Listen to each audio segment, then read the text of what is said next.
blessed Sunday o mapagpalang linggo po sa ating lahat. Today is the Lord's Day, kaya tayo po ay magsisimba at ating day off. Ayan. So, habang tayo po ay naghihintay ng ating mga kasamahan sa church, ayan, ina-announce po natin na maaga na po, hindi na po siya panghapon kasi alam niyo naman paghapon medyo pet ka tuloy, oras de peligro. So, may tendency na after lunch, ay aantukin na po tayo after nating mabusog. So, our church or our ministry decided na medyo paagapin na po yung Sunday service. So, it will start at 10, well, which is intercessory po ng 10, pero 11 pa talaga yung pinaka-start ng service. So, mga 1 hour and more lang naman po siya. So, may time pa para medyo mag-relax, kumain, and everything. And yun, kapag kaya nga po ng free time, and maganda yung weather, maaari po tayong mag-swimming dito dahil meron tayong mga ka-churchmate na may access sa swimming pool. Ayan, so, nung nakaraang Sunday, nag-swimming din po tayo. Nung July 1 pala, nag-swimming din tayo after nating magstay sa beach. So, yan. Kamusta po ang lahat? I do hope everyone is doing well and okay. And I'm sure ang mga lugar natin sa Pilipinas, which is our family and our churchmates, are siguradong busy dahil maaga po ang service nila sa church natin sa Pilipinas. It started at 8 and ended at 9:30 or before mag-10 dahil ang ating pastor po dyan ay kailangang umattend pa ng another service ng 10 o'clock sa ibang barangay naman, which is he need to travel. So, shout out po sa lahat ng ating Bongbong Mission United Methodist Church dyan sa Pilipinas, wherein ang ating pamilya po sa Talim Island ay dyan uma-attend. So, marami pong iba't ibang mga name ng churches, but we are one body in the Lord. So, hindi po tayo dapat mag-away-away o magkompetisyon kung saan man uma-attend tayo ng simbahan. Ang mahalaga po ay ang ating relasyon sa ating Panginoon. So, pag tayo dumako ng ating share ng devotion video, huwag po natin kakalimutan ang mag-opening prayer sa ating Panginoon for giving us a good weather, although it looks like there's going to rain and also at the same time ay medyo umaaraw. Pero ayan, thanks God dahil nung pagpunta natin dito medyo basa ang ating inuupuan, but ayan, by the grace of God, tumigil. Ayan, at nawa mapagbigyan hanggang matapos natin ang ating devotion, and if God's will ay hanggang matapos natin ang isang buong araw at ang ating service o day off ng matiwasay o maayos. So, let us pray. Maraming Diyos na makapagnaran sa lahat, pinupuri at pinasasalamatan ka po namin sa salamat sa buhay, kalakasan at hininga na patuloy yung pinagkakaloob sa amin.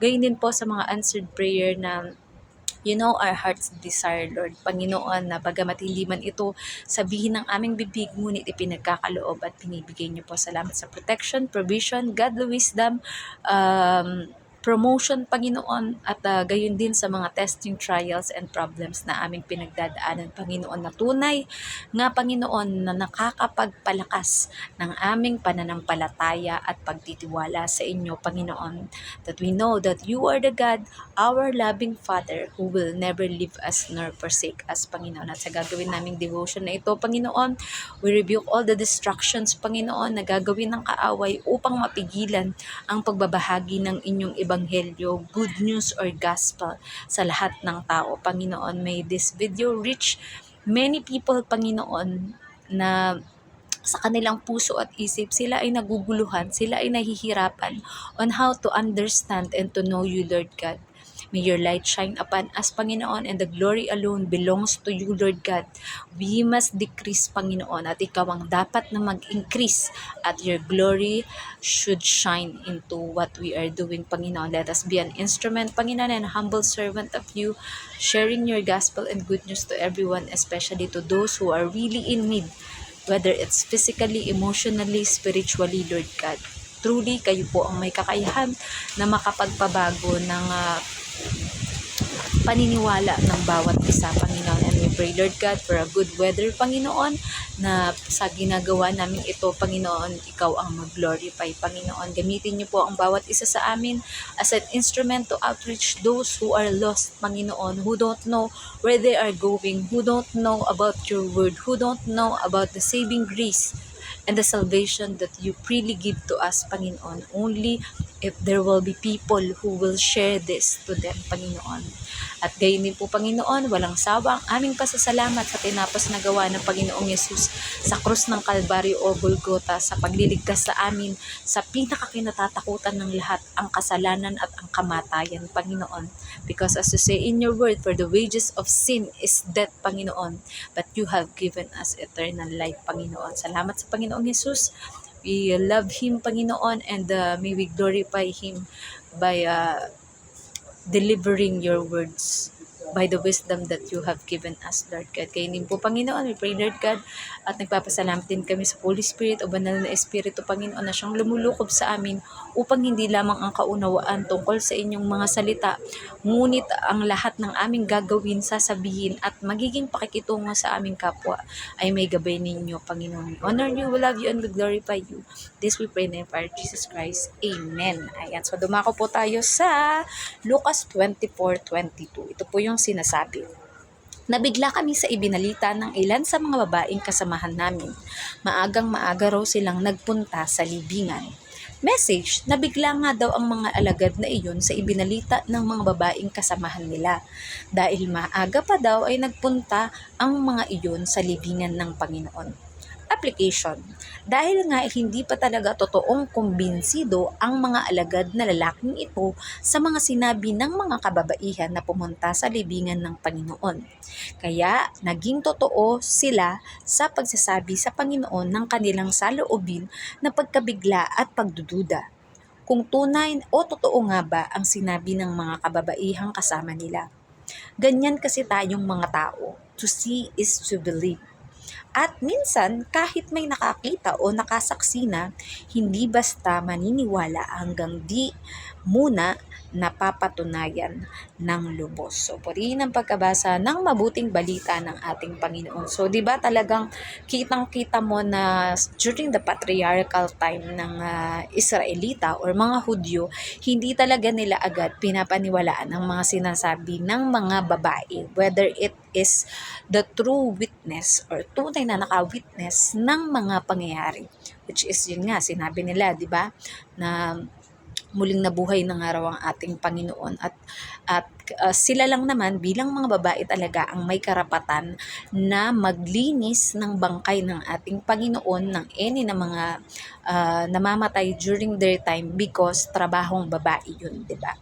Pero ayun, binalita nga, and yun nga, ang kagandahan lang din is naging vocal ang mga alagad na lalaking ito na maniniwala ba kami sa mga babaeng to or hindi, di ba? Kaya nga, di ba, sabi sa atin, ang mga babae ay tinatawag na mga marites o mga number 1 na chismosa, pero hindi ninyo alam, may mga lalaki din na chismoso. Yan po talaga ang katotohanan.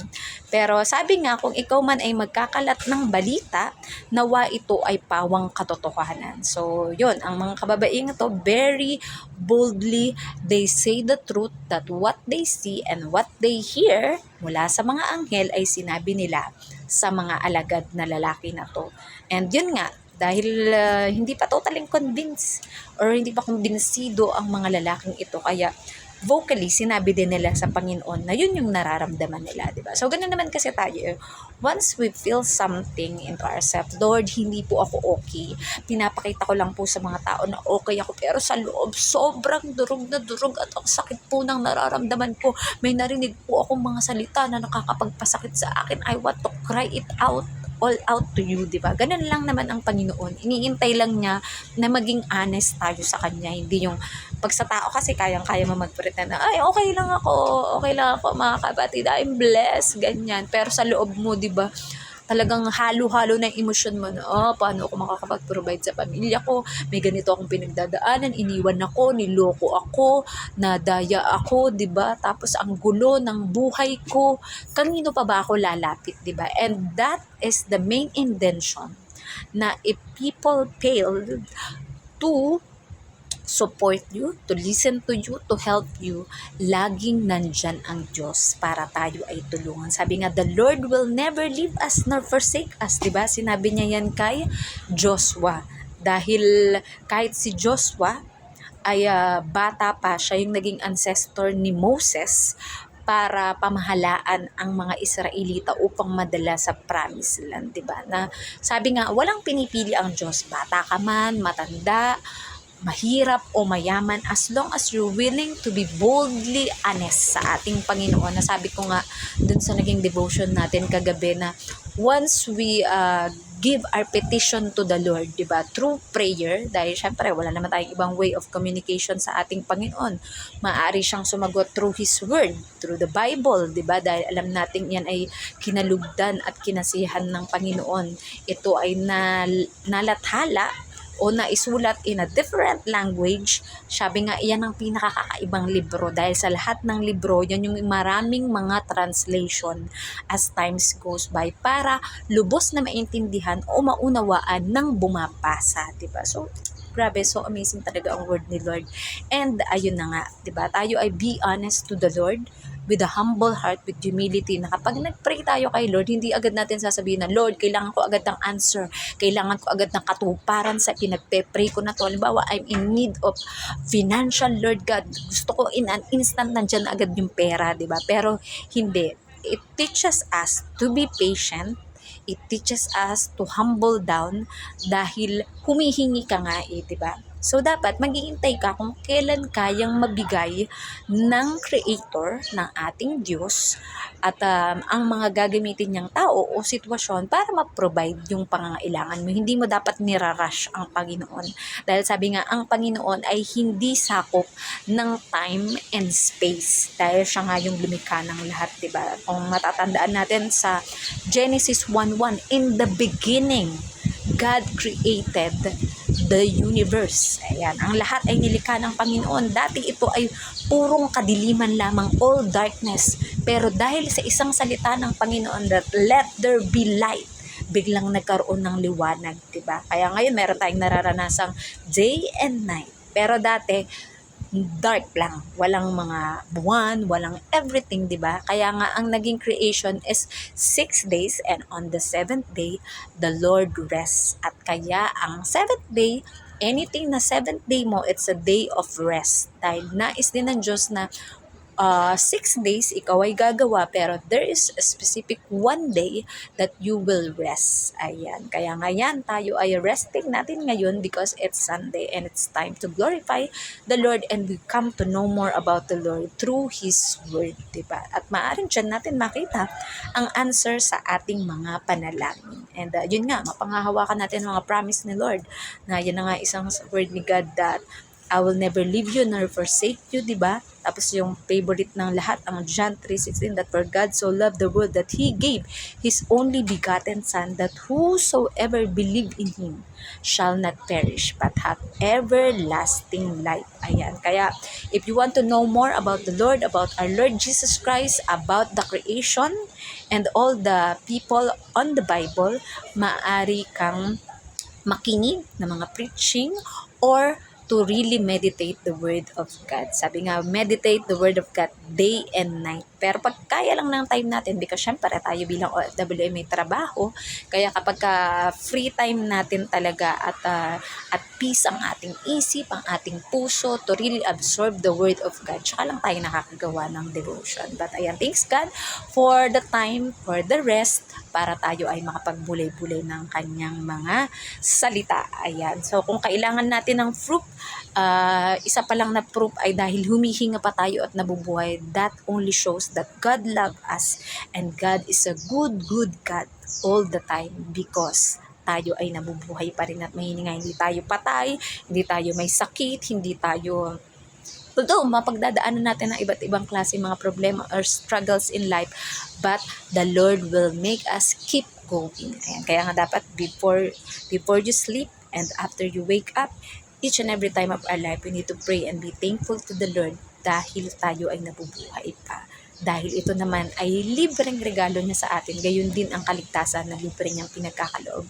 Na wag lang nating i-keep sa sarili natin, but let us share it to everyone, especially to those in need. So, ayan, nawapay may natutunan kayo sa ating share ng devotion video at lumalakas na po ang hangin at kailangan na natin din pumunta doon sa ating place of worship.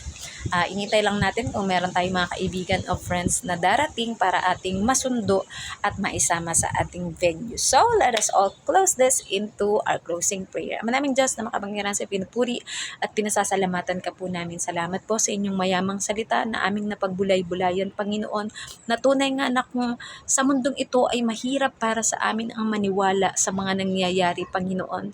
But we know that we need to see the invisible, Panginoon, na kumikilos ka at gumagawa ka in a way that is mysterious, Lord God. But you have your own time. You have your own will, Panginoon. And for your thoughts are higher than our thoughts, Panginoon. Magpapasakop kami, Panginoon, sa inyong kalooban, Panginoon. We pray, Lord God, para po sa lahat ng mga dumadanas na mga pinansyal na problema, Panginoon, whether nadaya sila o naloko sa trabaho o negosyo, relationship na mga nasira, Panginoon. We know, Lord God, that you are the God who provide and who restore everything, Panginoon. Ano man ang mga broken pieces of our heart, broken pieces of our spirit, Panginoon, kayang-kaya niyo po itong buuin at make it whole again, because as you say in your word, God is near to the broken-hearted, Panginoon, at walang imposible sa inyo, because with you, Lord God, all things are possible. You can make anything into nothing, Panginoon.